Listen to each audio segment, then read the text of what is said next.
Welcome to Speaking Influence. We are going live once again. Now, if you want to make sure that you join us on our live streams, then please make sure that you are following me on various social media channels so that you can get updated when the shows are coming out, and they'll keep you in track. Otherwise, you can catch the recordings, of course, on the podcast channel and on YouTube, LinkedIn, Facebook, or any other channels where you can come and find me.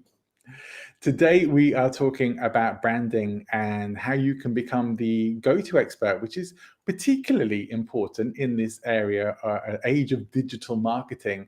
And my guest today is an expert in this area, as well as being a great speaker and knows his stuff about branding. He is the founder of the Brand Bucket Company and he has many, many brands under his belt to his name as well. And so we're going to get some great insights today on personal branding. Please welcome to the show, Barnaby Wynter. Johnny, a real pleasure to be here, and thank you very much. I'm very happy to be talking to you. Now, branding is an area that I do enjoy talking about on the show, and we've had people talking about personal brands and brand stories and stuff like that. I don't think we ever get the same content twice on this, so we always get new insights and things to learn. And I know that you don't have to look at your website to see you know your stuff and you've been in this for a long time. And when we come to people who really know and are experts in branding, that you clearly stand out as someone who is. So I'm looking forward to this conversation. Yeah, me too. Me too. Excellent. So we're going to run the titles and we're back in just a moment.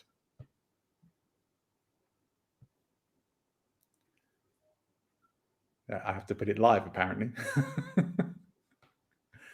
Here we go. Welcome to Speaking Influence, the show about persuasive presentation skills and ethical influence for today's business leaders. Many podcasters now agree that live streaming is the future of podcasting. If you want to get started with live streaming, my recommendation and the channel I use is restream.io. Check the link in the show notes, and after your first live stream, you will receive a $10 Restream cashback. Okay, well, we are here with Barnaby Wynter, and we are talking about branding today and becoming go-to expert. Barnaby, tell us a little bit about your journey as a brand expert and someone who speaks about this regularly. Yeah, so I'm a career long brand practitioner. So I've launched over 457 brands across the globe over 35 years. I had a real rapid rise in my career. I did psychology as a degree and then went straight into the advertising industry. And within 8 years, became the youngest MD of a top 200 advertising agency in central London. Really primarily to having launched things like relaunched the Ford Sierra and Argos, a big catalogue retailer, worked on launched Lipton iced tea worldwide, launched Boots Opticians, Red Stripe Lager, lots of different brands, and ended up at this agency to launch a thing called E-Trade, which became the world's largest online broker. I liked the company so much that in 2001 I actually bought the company from the founders.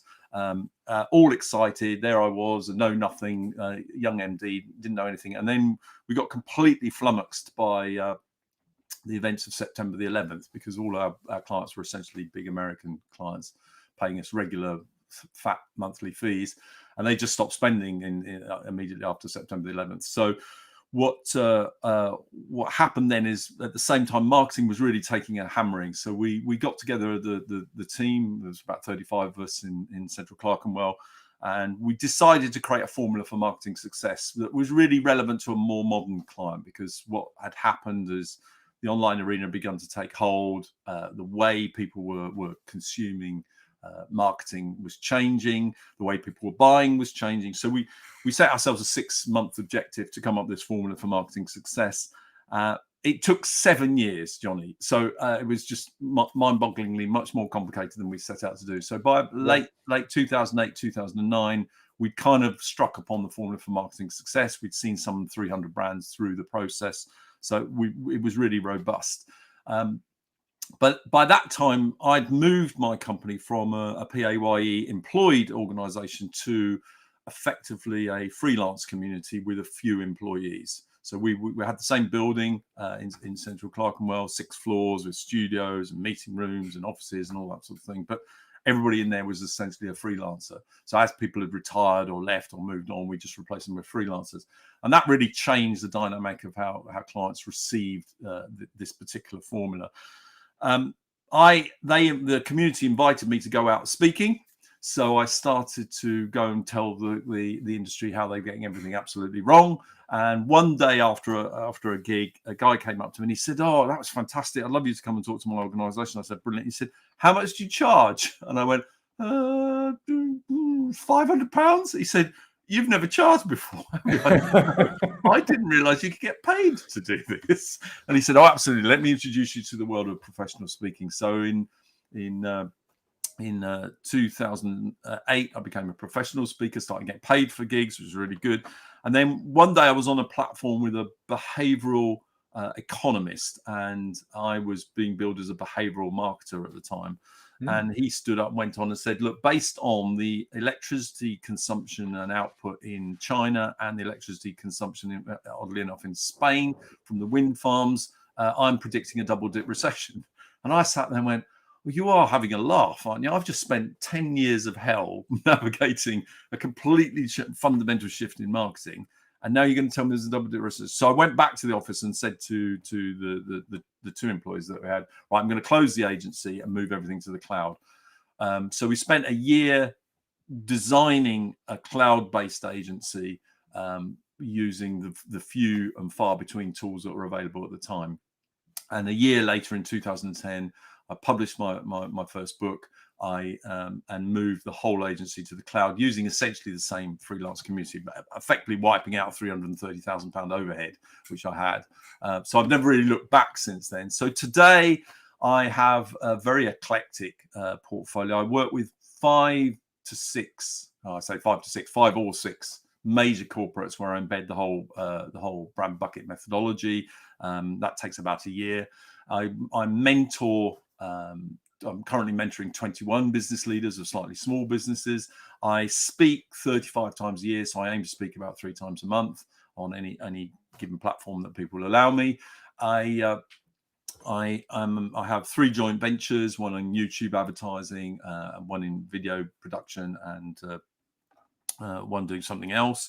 And then I'm a NED on 3 businesses as well. So again, in the construction apprenticeships area, the team building arena, and a new wealth management platform that's being launched later on this year. So I have a fantastic portfolio, all of them coming to me and saying, "How do we influence our marketplaces respectively from their different perspectives?" Yeah, and certainly taking a look at your website and all the brands that you've been involved with is a very extensive list, as well as of course your speaking achievements and your podcast appearances. Like, you're someone who regularly checks out on what you talk about. And I want to get into, first of all, then, about how people are going wrong with their branding and with their marketing. What are the things that you notice that people perhaps don't understand and are getting quite often wrong? So I think that's a great question, Johnny. The first thing I think is worth clarifying is there is a fundamental difference between branding and brand. And I think the first thing I see going absolutely wrong in the industry is people keep muddling up the two, one, a brand and branding. So we came up with a definition in 1999 of what a brand is. So a brand is every experience that affects the relationship between a product or service and its buyer. That's what a brand is. So essentially what a brand is everything you are in business, every system, every process. And what you've got to do is you've got to orientate all of those towards the buyer and use every aspect of your system and process to convey and build and nurture and ultimately deliver on a relationship that people value more than the relationship they have with the money in their pocket. If you can convey a sense of relationship that looks like it's worth more than the money in people's pockets or in their bank accounts, if you're talking B2B, then there's a really weird thing happens. They give it to you in exchange for the relationship. Now, that's what a brand is. It's essentially a collection of commercialized relationships that are managed through a system and process. Branding is simply the clothes that you dress that in. It's your logo, your look and feel, your tone, that sort of thing, and is fundamentally different. And I'm getting increasingly more grumpy about the fact that actually people are spending a lot of money putting lipstick on a pig. And what they're doing is they're dressing their business, they're dressing their propositions with amazing look and logos and spending lots of money on a fancy website, but they haven't got a fundamental business sitting behind this, which is the brand. And so what's happening is they're just spending a lot of money. And of course, what it does, it means that people criticize the marketing industry for mis-selling to businesses. They sell them a fancy logo, fancy look and feel, lovely imagery, great engagement strategies, but actually nobody's really spent any time designing the brand. So I'm a brand expert rather than a branding expert. I get other people to do the lipstick bit. That other people can do that. I try and work this. So that's the first fundamental difference that you need to clarify at the beginning. What's changed in marketing over the last certainly my 30 years is when I came into the industry. Branding was slightly stronger because what you did is you took a thing called a USP, a unique selling point or a unique selling proposition, and you wrapped it in a beautiful piece of creativity. And then you got the biggest loud hailer you could afford, and you'd scream at the marketplace until eventually some poor soul said, "Oh, I think I'm going to go buy that from you." And so the industry I joined was essentially a broadcast industry. So it was all about broadcast. It was all about telly, and it was all about press, and it was all about cinema and radio, and that was kind of it. That was, and advertising agencies dominated the marketing world in that sense. What then happened in 1995 is that all suddenly changed because of the arrival of a thing called the World Wide Web, and then everybody realised actually all these people are shouting at me. I get that, but actually you're not the only choice. There are lots of them. I just have to log on and do some surfing, and I find there's lots of choice. So what happened is the power base started to shift from the brand owner towards the buyer.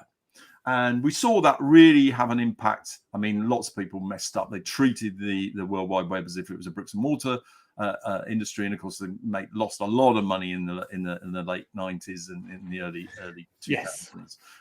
And because I kept trying to treat it like bricks and mortar, it wasn't. It was something completely different, which was when we were going through this process of identifying what had changed. By 2005, the conversion had almost been complete. And what we'd seen for 10 years is the briefs coming into the agency were saying, look, why buy from us rather than buy from our competitors? That was what all the creative work was.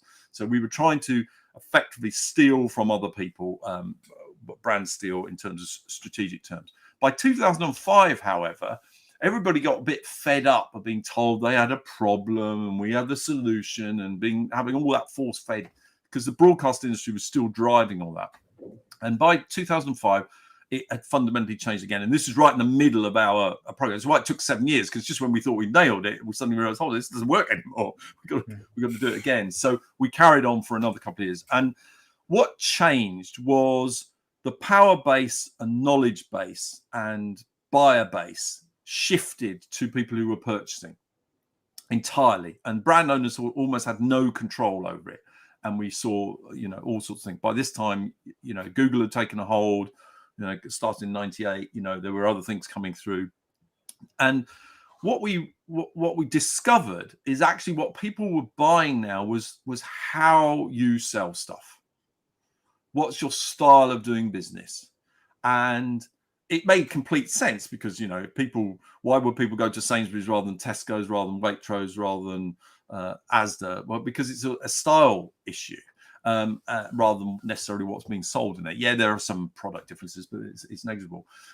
So what we realized then is actually what you had to do is in order to influence your marketplace, you had to demonstrate how you did business in a fundamentally different business. So we moved from what we were selling, why we were selling it, or why you should buy from us, to how we do it. And if you look at all the brands now, Johnny, that are really dominating the airwaves, whether it's Airbnb, Expedia, Google, Uber, Deliveroo, Alibaba. These are all massive businesses, and they all have one thing in common. It's not that they're all on the internet, which they are.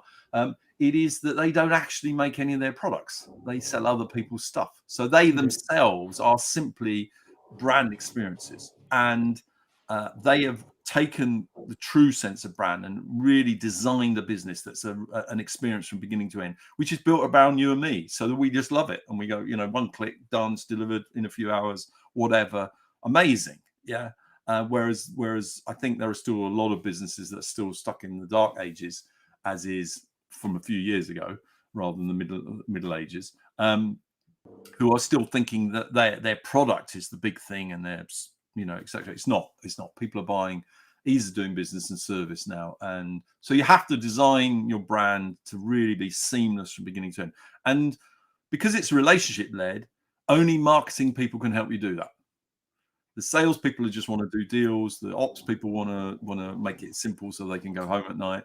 The finance guy just wants to make profits. The CEO, wants to go out and tell everybody how great he is. And it's only the marketing people who sit there. And we need to work on every aspect of our business to influence this sense of seamless interaction in a style that you and I like. And that's what's fundamentally different now. Fundamentally different.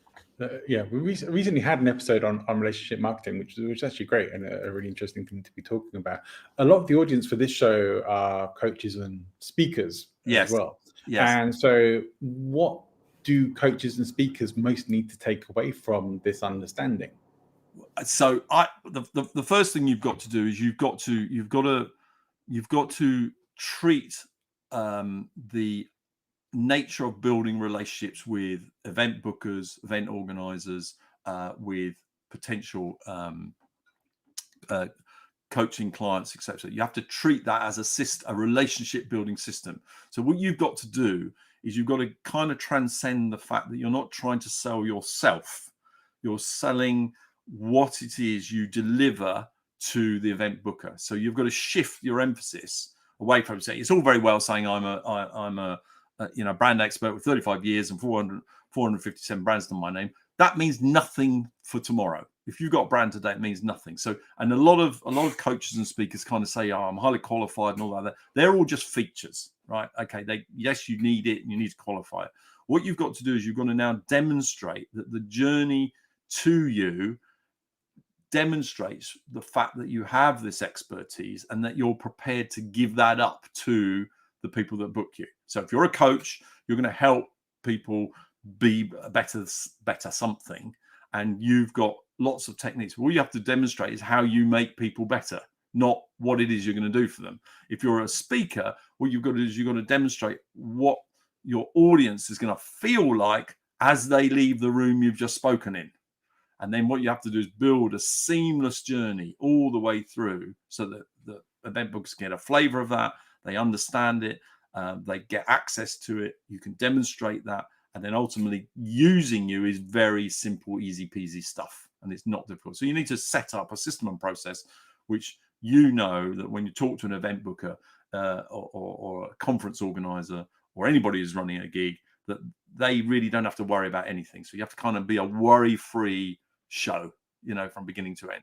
So the transformational experience, the outcome is really what has to be clear and sold in those situations. I believe so, yeah. And so what you've got to do is you've got to reframe your content or your competency in a way that makes sense of the outcome. So that actually it's the outcome that people are buying. Okay, I'm going to put myself on the line here as I ask you this, and you'll understand why. With the brand of something like this show, this podcast, what perhaps do I need to do to get it right and to improve the brand here? What do you think is important? Because I'm sure there are other people out there who either have podcasts or I know there's some podcasters who tune in as well. So some of them are my friends already. And so podcast branding is a little bit difficult. I'm allowed to, as well, I'm getting confused actually. Can I say branding or do I have to say just brand now? Because they're different things. I'm sort of thinking, am I saying the wrong word? So in terms of brand, what would you say for a show like mine? I'm putting myself out on the line because there's probably a lot that I get wrong. So. So again, it's a challenging question because I don't look. Okay, the key thing about any content provider, is that you've got to really enable the listeners, the viewers, to effectively identify where you fit into their lives. And you need to be really clear on that. And you will have heard it on many times that people talk about niching. Yeah. So what you've got to do is you've got to really, really be very clear on, first and foremost, who do you want to partake in the show? What kind of people are you going to talk to? Because one of the big mistakes broadcasters make is they say, we want to be loved by everybody, right? Okay, that's just not going to happen. Yeah, that's simply not going to happen.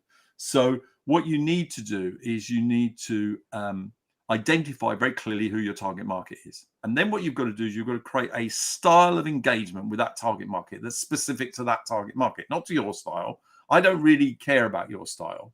What I care about is my style, so that I see where you fit into my life. Then you've got to be very clear to say, listen, you should form a habit of using this content source. It's like watching the news. You watch the news to find out what's going on in the world. So actually what you've got to do is you've got to set up your podcast as, okay, if you're in the business of being a better speaker or a better coach, right? Then what this show is about, we'll bring in people who will make you a better speaker and a better coach. Yeah. And that's what this show is about. And it's not interest, it's not, and you really need to follow everything, because you're going to get a very robust 360-degree view of what a better coach looks like and what a better speaker looks like. And you'll get that from this podcast. You won't get anything else. You won't get how to stay fit and healthy or eat well as a speaker and a coach. You won't get, where to go on holiday as a speaker or coach and everything. It'll be simply, it'll be very much the business of becoming a better speaker and coach, or something that's very niche. And then what you do is you drive that message into the marketplace. And then all of your communication says, okay, let me demonstrate how we do that. So here's a snippet from a show that we really thought was pithy. Here's a little thing. And you present it in a way that if you do what this person said, your business is going to lift up. And that's the way to do it. Now, once you've got that strategically in place, then you can put your lipstick on. Yeah. And you can do all the fancy, whizzy, nice platforms and whizzy graphics and nice soundtracks and intros, all pre-recorded, all that stuff. You can do all that. But what you've got to get in my head is actually, I need to do this. It's unmissable. I'm going to make a habit of listening into it. What you can also do is understand people and say, well, when are you going to listen? You're going to listen in your own time. You're going to listen in the car. You're going to listen on the phone. You're going to sit at your computer. Are you going to have a cup of coffee and a Kit Kat and sit down and do a half an hour at 11 o'clock every day or whatever? It doesn't really matter. Yeah. You've got to somehow inspire people to say, I'm going to do this as a regular thing, because your style is going to have a particular way of presenting information to people. And I think that's what people are buying into. They're buying your style of doing it rather than necessarily the content. Yeah, so I feel like I'm getting more of a handle on that for myself for my show, so I don't feel too bad about that.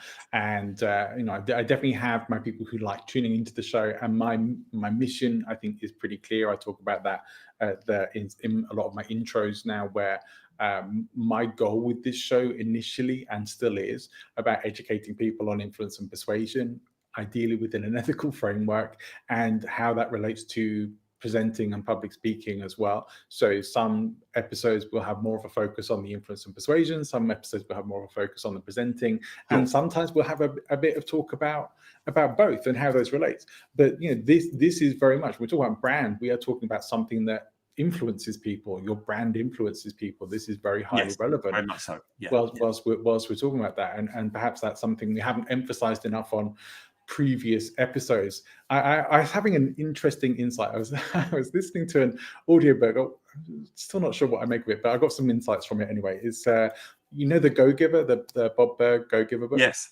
yeah.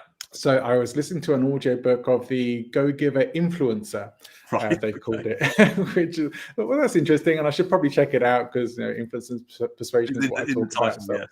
Yeah, and they weren't talking about like Instagram influencers and stuff like that. They were talking about influencer in a more general term of being influential in your life and in business and things like that. And one of the things I took away from it, which I really liked, was this understanding that influence is more like a gravitational pull. It's something that pulls you towards, and persuasion is something more that is a push. You're pushing someone towards rather than pulling them towards. I think, yeah, that's actually really good. I tend to call it more like influence is more of a passive thing that you have, and persuasion is more of an active thing that you do. But I really like that description more, and I think I'm going to probably stick to saying that. But your brand is very much that gravitational pull, right? Very much so, very much so. And and obviously, the branding industry is known as the persuader industry. So it's kind of there's a conflict. I'm not sure I entirely agree with that premise. I think what's changed in marketing is it's now all inbound. You should be focusing on 88% of all buying decisions start online, for example. So what you need to do is you need to be present in the online arena, and then you need to effectively either attract or magnetize people towards your value proposition, the core thing of your business. And that's a very, very active, energetic thing. I think if you talk to the core of the Earth, it will say, actually, gravity is quite hard work, because we had to pack all of this magnetic field into the middle of the planet. So it kept pulling people towards the planet and kept everything on it. So I think I don't see any difference in the energy of attracting and magnetizing people to persuading people, which you might be right, could be construed as a more outbound activity, and sort of changing their behavior and making them think differently, and then they come to you because you were responsible for that. I think magnetism, attraction, and it's interesting. Cialdini's second book on persuasion talks a lot about this sort of thing. Yeah. And I when I read it, I just said, yeah, but we've been doing this in marketing for 30 years. There's no new news in this for me, because of course what we're trying to do is we create a core at the center of the planet, which is your value proposition, and then we attract people to that through lovely systems and processes to kind of get them to buy from you, and we create this sense of wanting to own the product or the service or partake of it. And that's always been the case in marketing. But where you're right, the polarity of the energy is different. It's now about, you're drawn to the energy, rather than before you used to shout the energy out and try and give people energy to change what they're doing and reverse. So I do think that's right. So influence, absolutely. Our brand bucket model, which was created for Saab originally in 1985, been used on actually over 4,700 brands worldwide. I've only just used it on 500 or so. That is an attractor model. It's a 6-step engagement model that absolutely guides people, whether they're speakers, whether they're coaches, they sell a product, whether they sell a service, guides how you need to enable your buyer to navigate the journey into your business. It's 6 steps to do that. So yeah. Definitely want to get into talking about that with you, because I think anyone who's watching or listening to this is going to be, what are the 6 steps? What are the questions in their head? Don't worry, we're going to come to it. I'm not that remiss as a podcast host, but yeah, I just wanted to really just wrap up the stuff on influence persuasion, well, to some degree anyway, because you're right, the influence has to happen first. The persuasion book is really about the influence setup for persuasion that happens afterwards, right? Correct. So you have you call it more passive stuff, but it's perhaps more proactive stuff. You have to set that stuff up. It's still work, but like I say, it's the energy is going in a different direction. It's perhaps the energy that's working on yourself and working on how you dress it up and what color lipstick you put on and all that kind of thing, right? So then that's getting you ready for the audience that you are then going to persuade in a good way, but not manipulative persuasion, but good persuasion, to have the product or service that's going to benefit them and that's going to do something good for them, and give them either a service experience that's going to be really good, or a product experience that they really want to have, or that must-have item, those kinds of things. Am I right with that? Yeah, what my sense of this is that there is far less need to persuade than there was previously. Certainly when I started my career. And the reason is because the new knowledge economy equips us far more as buyers than we would have done 30 years ago, where we really didn't have access to any particular information unless it came, all the new news came from advertising. You didn't know about products. Whereas now we've got this amazing interconnected brain, which is the internet, which allows you to access. And what actually happens on the basis that most purchasing is done on a need basis. Somebody has a need, has a problem, has a challenge, has an issue, and they need to resolve that in some way. Whereas before, certainly in the period 95 to 2005, we told people they had a need. We said, you've got a problem. If you haven't got life insurance, you're in trouble. If you haven't got good teeth, you're in trouble. If you didn't do this. So we would shout at people and say, you've got a problem. And people go, whoa, hold on. I didn't have a problem before I met you, and now I do, and now I've got to solve it, and now I'm going to buy from you. Prior to that, we would just shout at people just willy-nilly and say, don't care who you are, you've got no choice, you have to buy from us. If you want to tell you've got to get it from us, this kind of thing. Yeah. What happens now is people wake up in the morning and they go, do you know what, I've got a bit of a challenge, got a bit of an issue, I've got a problem. And what they don't do is then go and start scouring the market for the solutions. They Google it, or they go to Amazon. And they Google it in and they type in their problem. Say, I need a new holiday, a new tire for my car. I need a different fridge. I need to move house. I need to change my kid's school, whatever. So you go on and you start Googling it. And very quickly, if you type something into Google and nothing comes up on the front page, you need to go and see a doctor, because you're the only person in the world that's got that problem, right? You need to go and see a doctor about that. But most times there's a million results. Right? And very quickly, by the time you got to the bottom of page 1, and maybe page 2, I don't think anyone ever goes to page 3 or beyond. Why there's 48 pages on Google, I don't know.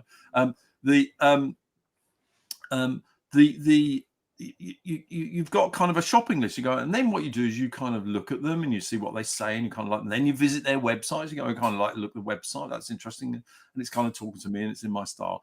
And by the time, there's a great piece of research that came out that now comes out of Gartner, but it was really originally formatted by CEB, the Chief Executive Bureau in America. Big piece of research. When people contact you for the very first time, they've made 57% of the decision to buy. That means they're more likely to buy from you than not buy from you. And there's no point in blasting them with how clever you are or how qualified you are or what your history is at that point, because they know that already. They've already been through that part of the journey. So they're contacting you saying, I think you're a solution to a problem I've already identified, and I'd like to buy from you. So you're going to make it easier, which is why Amazon it's got nothing on it Amazon except the product and a buy here button. Yeah, I think there's a lot that people could learn from that value. And this is a particularly American thing, and I have probably mentioned it before on the show, but when I go on to people's webinars, and I do check out a lot of other people's products and services, particularly when they relate to stuff that, areas that I'm in as well, I like to see what other people are doing. Sure. And so you go on to these live events, maybe you've done it as well, and American ones particularly will spend maybe the first 20 to 30 minutes, sometimes more, just talking about how great they are, or their lives, their past, their experience. I'm not giving up an hour or so of my time to listen to this. Right. Could you get to the bloody point? I'm here, like you said, I'm here already because I think you have something to offer. Correct. I do not want to know what you had for breakfast or what your grandmother's maiden name was or anything like that. Can we just get to the point? I don't know if it bothers Americans less than English people, but I get very impatient with that. It's a great question. I can't see that I think it. I don't know. Maybe they're more acceptable, but it still happens a lot here in the UK. Of course, you visit a lot of websites, and then there's a really snappy video on there that tells you nothing, but kind of confirms that stuff you already know, because you've already seen the video on YouTube anyway, because it was there, or it was on a LinkedIn post or something already. So you actually don't need to see that video again, and that doesn't tell you anything. And then it tells you the history of the company. You go, I don't need to know that. And then it says, I'm not a kidnapper. I don't need to know that. We also don't need to know all these little things, which I don't want. I don't want any of that. Can I just get on with it? And I think that's a really important point to understand, because where influence has shifted, it's shifted into the great ether, the great interweb. So when you're talking about influence, there is a very particular strategy for influencing people to get to the point where they can then buy from you, which you're not involved in. And it's all about demonstrating your subject matter expertise. And so whether you're a coach or whether you're a speaker, your marketing system should be actively demonstrating your subject matter expertise, which is why actually podcasters like you do well, because everybody who's recognized this says, I'm going to come and talk about this and try and demonstrate to your audience the subject matter expertise. And within that, some people say that's a load of old rot. I don't believe that. It's not my understanding of the world. And other people go, that's interesting, but you know what? I'm going to carry on eating my lunch and it's no big deal. And other people go, oh, actually, ping, ping, ping. That's really hit where I'm at. I need to, is there a way of getting hold of this person to then say, can they help me make sense of what I'm looking at right now? And so therefore, your content strategy should be demonstrating your subject matter expertise in an insightful way that helps people who are kind of a bit confused, not really sure what they're going to do, make sense of the buying decision they're making. And then they're going to come to you and say, do you know what you said really resonated, and or what I read really resonated, or the video I watched really resonated. Is there some way, do you do more than what you just talk about it? Is there any way you can help us? And that's the process for speakers and coaches. Yeah, absolutely. Well, I mainly do this show so that people associate me with more intelligent people and hopefully think that I am as well. So that's one of my big. I thought I came on this show to make me look good. No, I hope we managed to do that as well. I'm just basking in the glow from your expertise. Yeah. Now we talk about sort of that thing of how annoying it is when people don't get to the point, and as people are saying, well, why don't you do that, John? Can we please get to asking Barnaby about his six points? The 6 steps. Yes, thank you. Thank you. Yeah, no, we seeded it earlier, so it's hopefully if you're watching in or listening in, then okay. What are the 6 steps? So the 6 steps are very clear. The first thing you've got to do is you've got to raise awareness, and this is essentially more branding. So this you've got to have a strong logo. I'm a specialist in creating what we call brand properties, which is effectively a little icon or something. So if you're listening in the UK, you may see people wearing daffodils, which are for a major charity. That's one of mine. So it's one of my proudest pieces of work. Which charity is that, Barnaby? That's Marie Curie Cancer Care. Marie Curie. I knew I recognised it. I couldn't quite see the Marie Curie Cancer Care. But if you're into, so I'm a specialist in producing a little something. You may guess that mine's a bucket. There's everywhere I go. There's buckets associated with me. So that's the thing, and that's you're raising awareness. And what you're doing is you're getting your name out there. If you've got a great name, get your name out. If you're a speaker, I think it's always good to use your own name, because that's relatively unique to you. It's very unusual for lots of other people. I may be biased because I'm called Barnaby Wynter. There's only one other in the world, so you know. Yeah, I don't have such an outstanding name. My name is pretty common. It's like nothing like Animal Magic. the stereotypical English name, and So then clearly you want to add a brand property to it, and something like that. So actually you've got something that's iconically representing what you're about. Or you come up with a natty tagline and you spend a ton of money getting people to say that or whatever, or a little quirky thing or whatever. But the brand properties are, that's awareness. All you're going to do there with that first step of bringing people into effectively a bucket is people are going to say, I've heard of you. And you're going to go, fantastic. And you go, yeah, I've heard of you. And you go, no, that's brilliant. And you go, yeah, all I've heard of you. Now that in itself is an achievement, because we receive 18,000 marketing messages every single day, of which 4,000 are new, right? So if you can achieve that, the trouble is, I've heard of you doesn't build business. It doesn't get you into business. So the next level you have to do is you have to go what we call image match. So awareness leads to image match. And when I came into the industry, what we did is we insisted that buyers match to our image. So brand owners could come up with their own image and they blast it everywhere, and you either liked it or you didn't, and that's what you did. That's reversed now. When we talk about image match, you have to match to the image of your ideal prospect. So you've got to be in the style of the people you want to buy from you. And that's how we match image. It's fundamentally different, because we buy from people we like. You'll appreciate I haven't got any friends, and there's a reason for that. But the reality, we buy from people we like. But in our research in 2005, we found another dynamic when we researched this, is people not only bought from people they liked, but they bought from people like them. So we buy from people who we like, who are like us. So when you're presenting as a brand, whether you're a coach or a speaker, you're going to present in the style of the people that you're buying, who are buying from you, not in your own style. And that really confuses people. It confuses web designers and people who've grown up on Photoshop and Illustrator. They go, no, but I'm the creative. I come up with a beautiful thing, and you go, yeah, but actually, can you please design it so my target market like it rather than I like it? And they, yeah, but you pay the bill. And I go, okay, well, yeah, I need to like it as well. But actually, I'd also pay for something I didn't like as long as you told me my market would like it. And so that's the first 2 steps. And those 2 steps are the engagement steps. So you engage people by using your name and icon, your look and feel, all the branding stuff.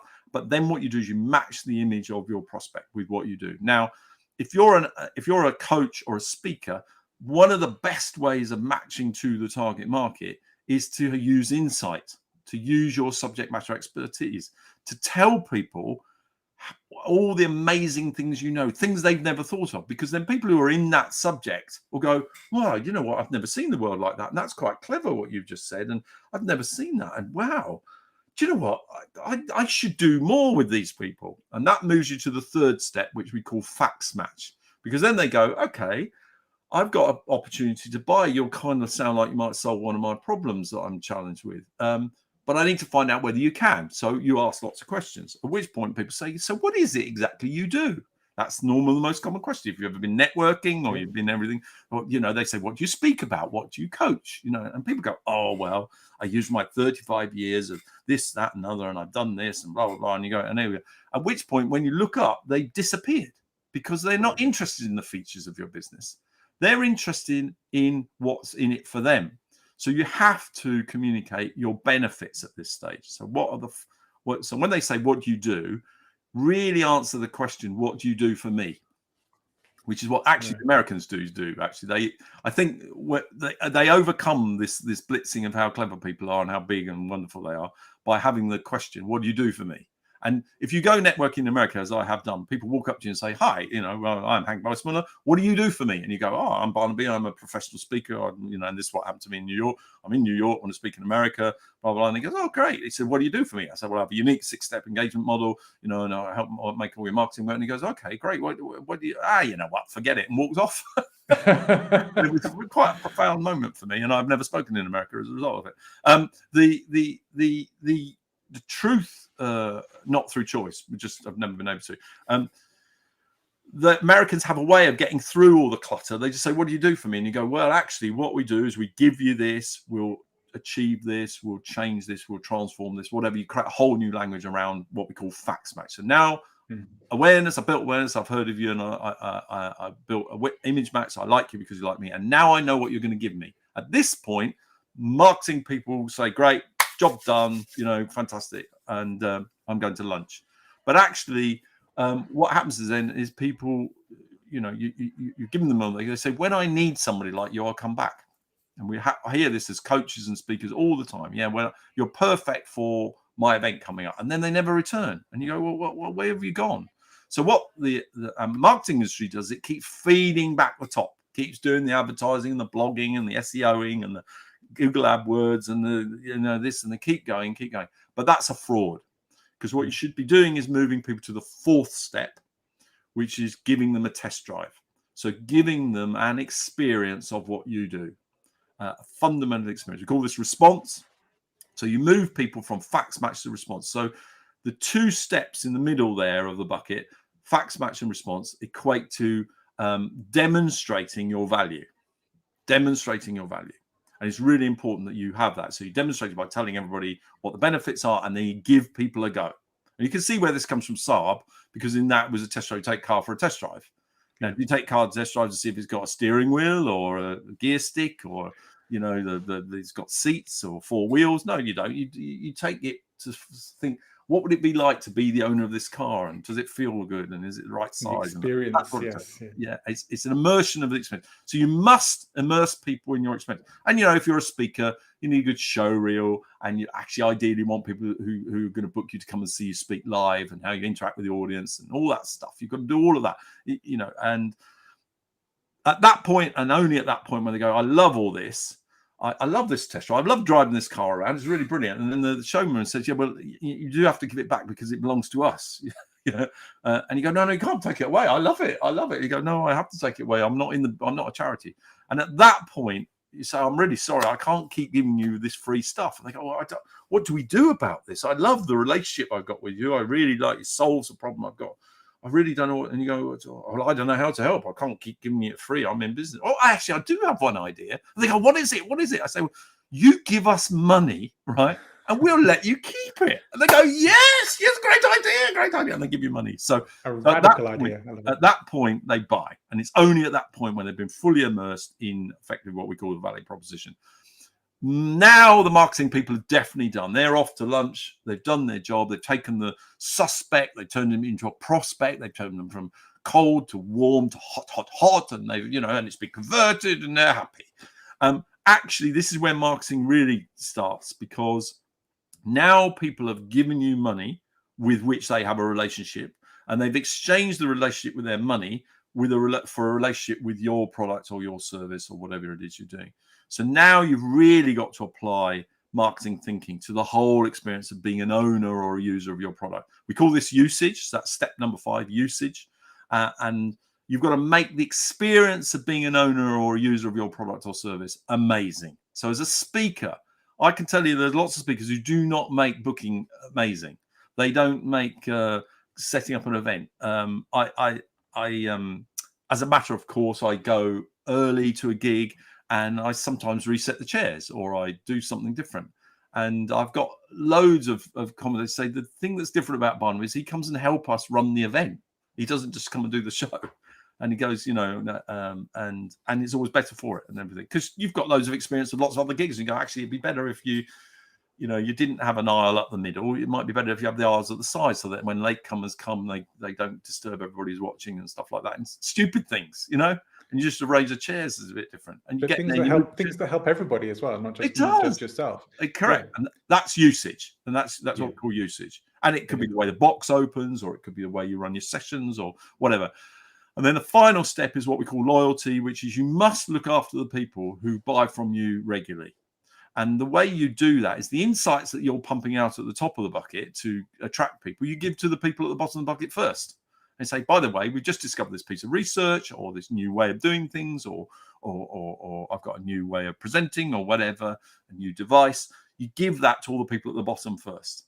And what that does is it goes, oh, actually, I like the fact that we bought from these guys because they're always thinking of us, they're always looking after us, and they might buy or use you again. What they also do, which is equally as important, is they tell other people about you and say, you should use these people because they're great.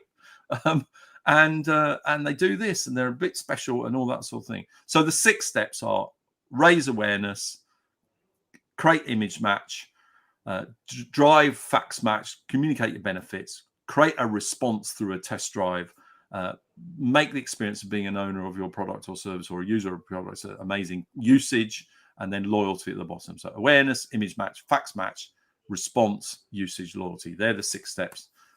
So there you go.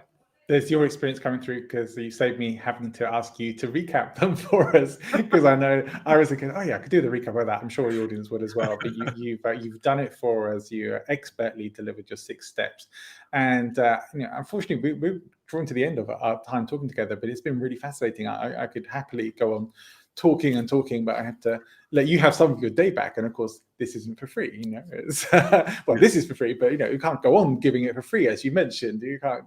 We have to start talking about other terms and conditions if we go on much longer.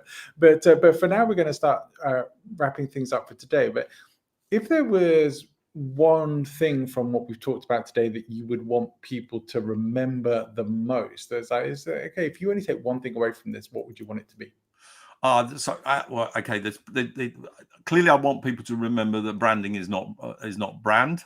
They're fundamentally different. But I think the thing that I would really commend people to do is start in the right place. We haven't really talked about it, but you must develop your value proposition first.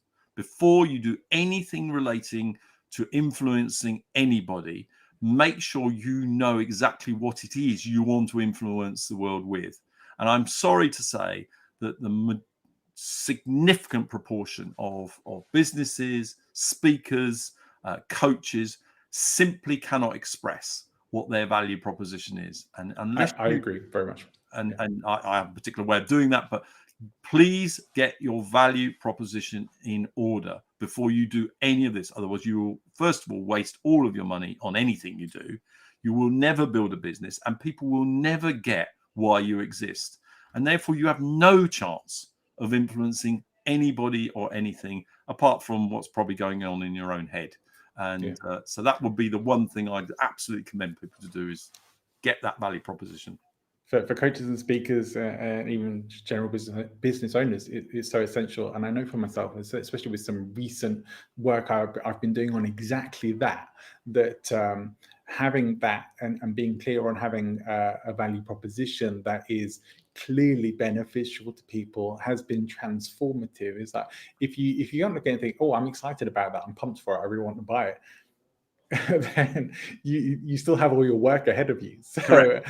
Yeah, it's and everything else is just a matter of propping the experience and the systems and processes to deliver the value proposition. And then you can say, does that does that icon, does that name, does that system, does that process, does it drive people's understanding of the relationship with my value proposition? And if it doesn't, don't do it. You may like it, you might like the color of it, you might think it's cheap, you might whatever, it doesn't matter. Don't do it if it doesn't lend weight to your value proposition. Great advice indeed. Before I get to asking you a question I ask all my guests, the one thing I will give you an opportunity to do is to let people know where they can find out more about you. Yeah, so I mean, I'm Barnaby Wynter with a Y, W-Y-N-T-R. Please just drop onto LinkedIn. I've put my whole life on LinkedIn, as many of us have, so that gives you a good flavor. I have a website called barnabywynter.com, which you're welcome to visit. It's got some of my videos on it. It's got all the things that I do, or just drop me an email, barnaby@thebrandbucketcompany.com, and say hi and say, I have a question. What I'm more than happy to do is to help people answer simple questions. I won't answer, can you please rebrand my business in the next 6 months? I won't answer that one quite so easily, but I wouldn't mind that kind of email. But no, I mean, I'm more than happy to help. I've got the way I work, so I have a lot of time to help people who need help. So if you're at an early stage and not quite sure, please make contact. I'm more than happy to help there. Oh, okay. If you've got another hour after this chat, then let's talk. But thank you. Yeah, I mean, you've shared so much great information for this, and I hope people will come and check out more about you, and they can certainly check out some of your shows where you've been on other podcasts, and this show is going to be out there as a resource for you as well. Sure. But please do come and check out more about Barnaby and review what we talked about here today. If you have those six steps written down and you really think about your value proposition, I think you're going to be heading into very, very clear waters when it comes to your business. The question that I like to ask all my guests is to recommend a book that perhaps relates to your industry, or perhaps is a fictional book that you really love. But if I come to you and say, hey, Barnaby, I'm looking for a book recommendation, what would you offer? Well, as you can see from behind me, I have a vast one or two. So now that's a horrible question, because so what I'm going to ask you a question, Johnny, because to give you the right answer. What do you want the book for? Okay, let's say that I want a book that's going to give me some really great principles that will help me in business. Okay, so great. Okay, thank you for that, because that does help. So my go-to book for business is E-Myth Revisited by Michael Gerber. That's a go-to book because what it teaches you is to the principle of building systems and processes. Yeah. But for people that I would hope are listening in, the one book I would read is a book called The Thought Leader's Practice. So it's this book here. I've got so many. So by Matt Church, right? Australian guy, and this book is a fantastic way of building around your subject matter expertise. It gives you a formula for that. It talks about context, concept, and content, and it shows you a methodology. They use a kind of a series of belts, judo belts, to grow your business, and you grow a business in an area, and then you do the next area, and all that sort of thing. It's a really cool book. I found it quite stimulating when I read this book, because it contextualized what I was doing in a way that was really good, and really good for people who work on their own and are trying to build a substantive lifestyle business. Which is something I know I've had it recommended before, and I'm trying to think who it was. E-Myth has been recommended a few times. I love it. It's a great book. I would recommend it myself. And Thought Leaders Practice is on my reading list already. And if you want one quick little fun one, Lessons from a Mouse by Dennis Snow. This is the story guide for applying Disney World secrets to the success of your organization, your career, and your life. This is very cool, this book. I'm a big Disney fan, so and this is one of my favorites. That is definitely a unique recommendation in addition to others. Trust me, it's brilliant. It's brilliant. I will take a look at that for sure as well. It will go onto my list. I'm sure many others as well. Let's wrap things up then with maybe some closing thoughts, a call to action, or something you would like to leave everyone with today. Listen, guys. That we have created a problem with the knowledge economy. There is now too much stuff out there that it's become impossible to judge what is good and what isn't good. And I think if you're a coach in a specific area, or you're a speaker in a specific area, you have a massive opportunity to help audiences and indeed coaching clients make sense of a world where there is just too much stuff out there. And you become the expert that helps people shape how they lead their lives, how they drive their businesses, how they drive their personal lives. And I think one of the most exciting things about being a speaker today, and I wish event organizers would recognize that we are the humans, we're the human Googles. And people want human Googles now. They don't want Googles. Because it's just too overwhelming. So if you really focus down on what your subject matter expertise is, build all of your experience around how cool it would be to learn what you know, what you're able to teach that can make a difference to them. And if you do that, I think you would enjoy a most amazing 10 years until AI comes. And then I'm afraid we all have to sit with our feet up and watch television all day, because AI is going to dominate everything. Well, unless you listen to Andrew Oppenheimer, who thinks that the educators and entertainers will still have work. That may well be true, but I still think AI will tell me what I'm going to be entertained by.